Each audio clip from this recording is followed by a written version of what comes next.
យកនឹងស្រីតើមានថ្ងៃណាជួបវិញទីថ្ងៃណាដែរទើបបានតាមសម្រុកនេះ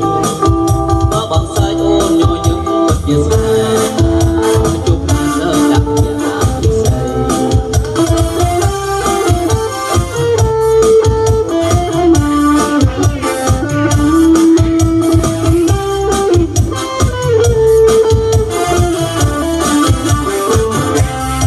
ទៅផ្លែដល់ខ្ញុំហើយស្រីណាស់អ្វីបានជាប្រកាសលំប្រាប់ឯងប្រឡែងមិនប្រកាសមិនដែរ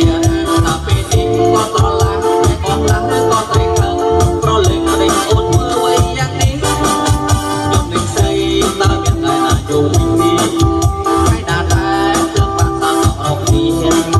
បើបងសើចអូនញញឹមពិតជាស្នេហ៍ជួបគ្នាសើចដាក់ស្រី